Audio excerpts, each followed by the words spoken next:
In today's Doctor Who episode review, we are of course going to be talking plastics and alien viruses from out of space. As in today's review, I am going to be taking a look at the latest episode of Doctor Who Series 12, which is of course Praxeus, as written by Pete McTighe and co-written with Chris Chibnall, the head writer of this series.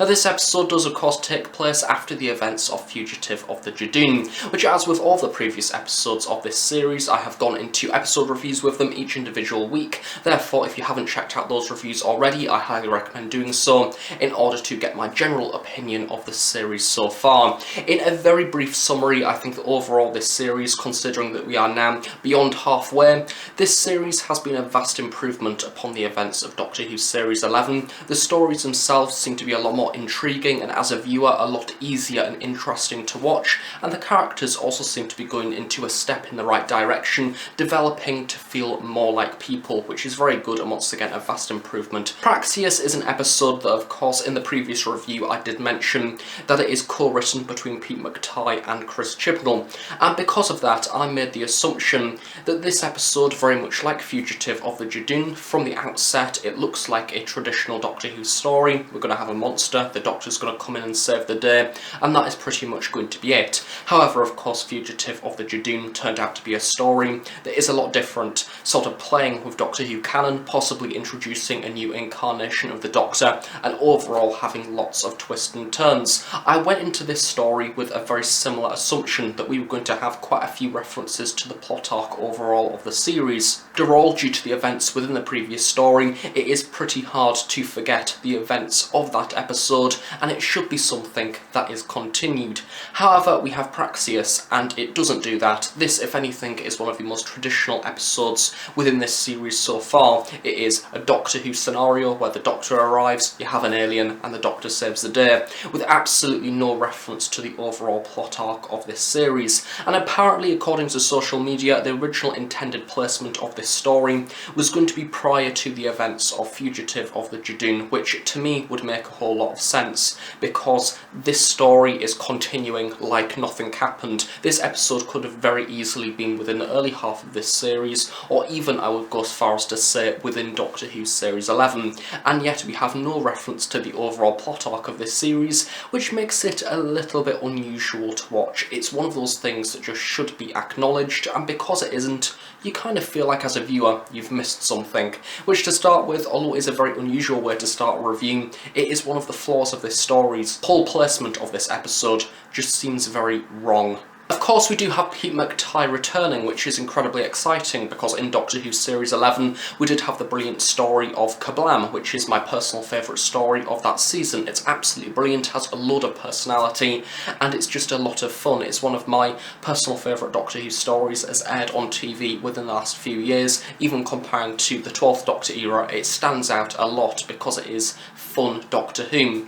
However, when we come to this story, I was rather hyped to see Pete McTighe returning. I was incredibly happy to see him returning. However, this episode takes an Earthbound approach, which is rather different compared to the previous story, and it gets to see Pete McTighe doing something different. However, as it always comes to co-write episodes, I was curious as to what percentage was written by Pete McTighe and what contributions Chris Chibnall made to the script warranted a writing title. I suppose that is something that we may never know, much like with Fugitive of the Judoon. So firstly, taking a look at the characters of this story, we do have the 13th Doctor, as portrayed by Jodie Whittaker. Once again, I thought that she was watchable. However, we are starting to see a version of the 13th Doctor within this story that relates a little bit more back to the previous version of the 13th Doctor that was in Series 11. She's very exposition heavy. She feels like she's just reeling off the events of the story in order for the viewer to understand them, something of which that is very present within the later half of this story, beyond the halfway point. She is just reeling off the Praxeus. She is saying what the Praxeus is, as well as the scientific implications behind it and how it could threaten humanity. It felt incredibly fake, and it felt like you were almost detached from the story itself, which was a little bit of a shame, especially given that so far this series we've had some really promising performances from Jodie, and overall she has been decent this season. However, this story takes, as I say, a little bit of a step back. Don't get me wrong, she was still enjoyable. She had some lovely quirky moments and a few fun gags that generally did did make me smile, such as I wondered why you smelt of dead bird gag. I thought that was brilliant, and overall she acted like the Doctor, which was good. She was certainly better than some of the stories within Doctor Who Series 11, however compared to the events of this series so far, it still felt like a little bit of a step back. And then we have the TARDIS team, which was once again the same as usual really, feel a bit more developed as per usual. Graham O'Brien was fun, of course he had a few nice moments with Ryan as well, sort of working on that relationship. Ryan also had a few good moments. I liked the fact that out of the TARDIS team, he was the first companion that we've seen for this story. It made for a nice change, because I feel like Ryan quite a lot is always pushed to the back. Yaz as well, she had a few fun moments, although I thought it was very funny on social media when people started making up these amazing theories due to her going off and doing her own thing, which somebody very obviously pointed out on social media, I believe on Twitter, that if this occurred within the Russell T Davies era of the show, if Donna turns around to the Doctor and says, I'm going to go back and check this just to make sure ... nobody will batter an eyelid. However, just because this is occurring within the Chris Chibnall era of the show, where we've not really had much development with the companions and their personality, all of a sudden when Yaz performs such actions like Rose or Donna or even Martha would do, people are starting to be suspicious that she's still working for the Master, which I think is quite revealing as to how the writing team overall have approached this TARDIS team, as their personalities are starting to grow, but to an extent, on some points, especially within a few scenes, they do feel like cardboard cutouts. We have a few of the other characters. I can't actually remember the name of the vast majority of them, and I thought that I wouldn't go ahead and research them and look at the cast list, because I think the fact that I can't remember their names says something about my digestion of the story as a whole as a viewer. I didn't really pick their names up, not really because I was interested in any of them. Of course we have Warren Brown. I thought of all of the characters, I was quite interested in him, to be honest. I thought, I just didn't pick up his name, I completely forgotten it. I love the relationship between him and his partner, and I like the fact that it was a part of the story. However, Pete McTighe written it to not be an obvious plot point. It wasn't really integral to the plot itself, it was just there, which is absolutely brilliant. It's a rather similar concept to that of seen in Survival with Rona Munro writing between Ace and Kara, the cheetah person. It was present that there was lesbian undertones within that story, however it wasn't a key aspect of the plot. As for the actual astronaut character, again I can't remember his name, but he was decent. I thought he had a few nice performances with interactions between his boyfriend, and I liked the fact that their relationship was unstable and there was a few problems that we got to learn about throughout the duration of the story itself. Then we have the vlogger, which is, I do believe they're called their channel, Two Girls Roaming or something like that.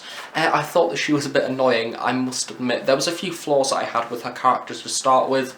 The fact that she was a caricature, which could say a lot really about vlogging as a concept, because vloggers especially that record their day-to-day life are often accused of being very fake and they don't really have a personality that is unique to them. And I suppose that is kind of seen throughout this story. You have this character that in reality seems rather shallow, and she gets a little bit confused when people don't actually know who she is. She's a character that is living in her own little world and she believes that she's a celebrity and everybody knows her.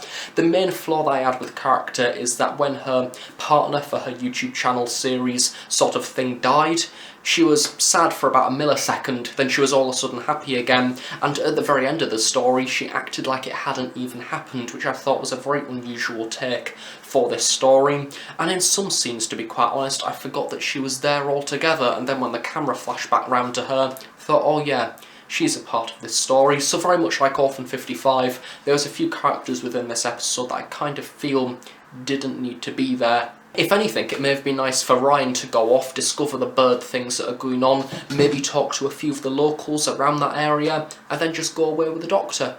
He didn't really need to meet a vlogger person. If anything, she kind of held the story back a little bit, perhaps. Especially when you then introduce the people in Madagascar into the story, being of course Suki, the scientist, who then turned out to be one of the villains, I suppose, of the piece. Again, she was alright, however, I kind of felt like when the big reveal happened that she was in fact the baddie all along, I kind of felt like I didn't really know anything about her personality to start with to care about the fact that she's actually the baddie. It wasn't much of a shock because I felt like I didn't really know her in the first place. It was kind of the opposite to the O and Master reveal within spy form. You got to know O as a character, you got to know his lovely and warm personality, and then when the revelation came, it was quite a shock. This story was kind of the reverse of that.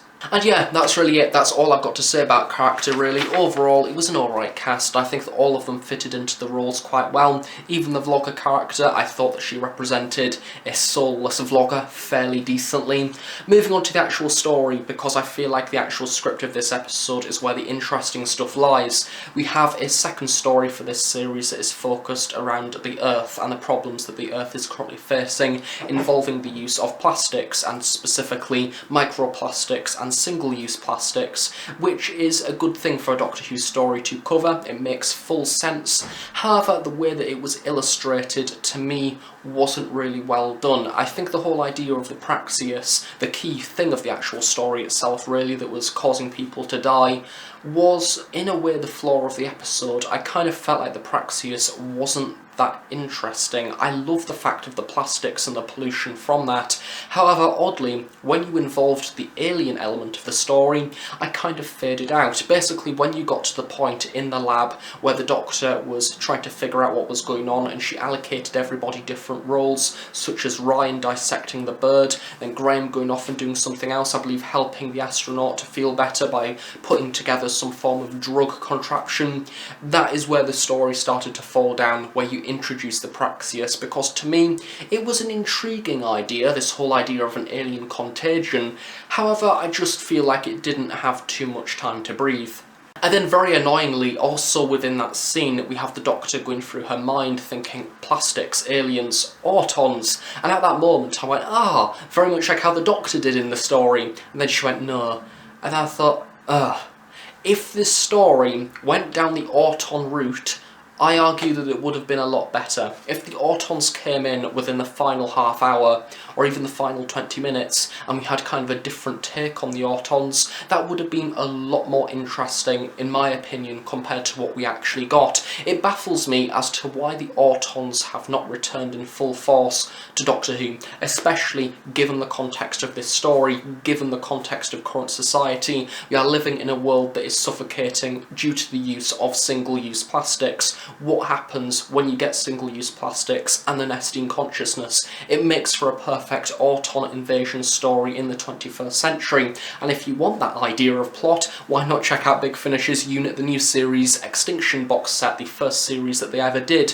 which very much does that. It is a 21st century Auton invasion compared to the idea of plastic surgery, limbs being added onto people. It works well, it's interesting, and it's good to listen to, and had this story taken that approach, I would have liked it a bit more. I think a lot of people would have liked it a bit more, and I feel like it was very obviously going for that. However, it didn't, which worries me.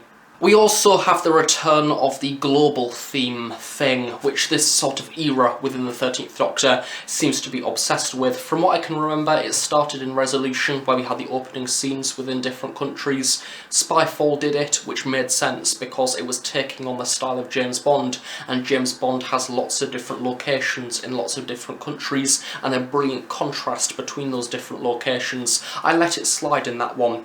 However, this episode, I thought it was a bit repetitive. I think especially using exactly the same wording to introduce the locations. Of course, that's just because of the style of this series, but because it's so soon after Spyfall, it kind of felt like an idea that was just grabbed from Spyfall and copy and pasted into this story. If you were not paying attention within Spyfall and this story, and you kind of just had it on as background TV, you will probably assume that it is the same story, which worries me, because I feel like they could have done a different approach, maybe focusing on one particular location, or two at most, between two different countries. That would have felt like less of a Spyfall rip-off, but because we had so many different locations within a short period of time, within the early half of this story, it just felt like they were doing Spyfall again, and I didn't really see a point in it. The only benefit of that, I felt, was showing the scale of plastic pollution and the sheer threat of that, and when you introduce the Praxeus, what threat that has on the planet itself. I actually think, once again, introducing an alien, I mentioned previously introducing the Autons, some people also thought this story would feature sea devils. I feel sorry for those people, because the disappointment that they must be feeling is probably massive.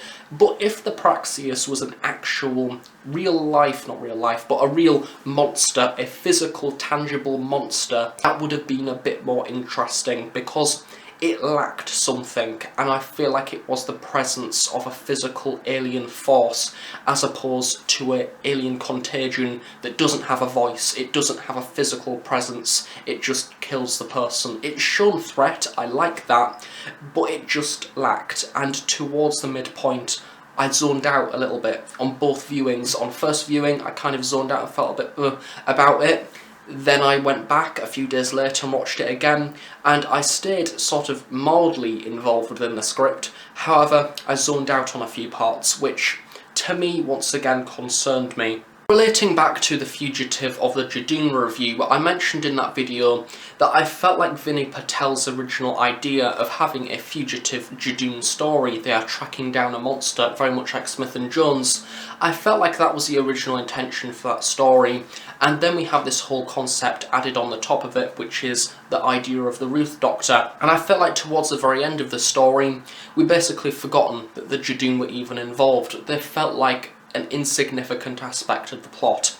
This story, I feel, is almost the same as that. I kind of feel like Pete McTighe had this idea. He wanted to do a story about single-use plastics and what happens when an alien force uses single-use plastics against the rest of humanity, and the detrimental effect that would have on humanity due to microplastics being such a key part of our existence, being in the water, being in our bodies, which I must admit that lab scene did portray that very well, showing the risk of it. And then of course we also had a few aspects in there of the Doctor making an antidote. I kind of felt like that had the style of classic series Doctor Who. It had the Doctor trying to solve it as practically as possible using the TARDIS. I kind of felt like that was very Third Doctor-y, and developing these different scientific concoctions. That was all brilliant. However, I kind of feel like the original idea for this story was a lot more impressive, and then we had this ending added on that just didn't suit Pete. I feel like comparing this story to Kablam, there was something missing. I feel like the wonderful thing with Pete McTighe's writing, especially in Kablam, is that story oozed with personality. It oozed with comedy, as well as the script and the deadliness and the science fiction. Everything about it could have very easily sat within the Russell T Davies era of the show. It was very clear that it was wrought from a point of view, of a perspective of a fan that is a fan of Doctor Who. This story felt a little bit like it could be written by anyone. It was lacking, I want to call it the Pete McTighe magic, but it felt like it was lacking that. It felt like it was lacking Pete's personality. I felt like it had a few ideas, it had so much potential within the early half.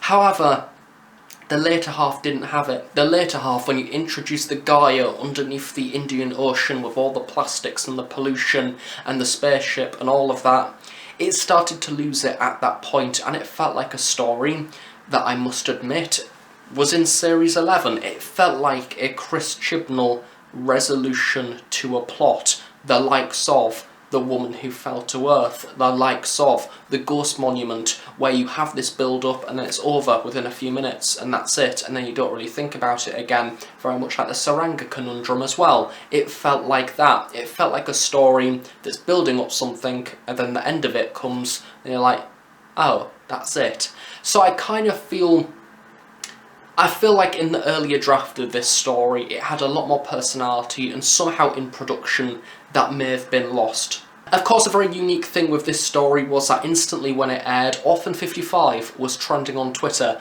which a few people commented that they think that's the first ever time that's happened, where a Doctor Who story is aired, and another one was trending at the same time other than the story that had just aired on BBC One.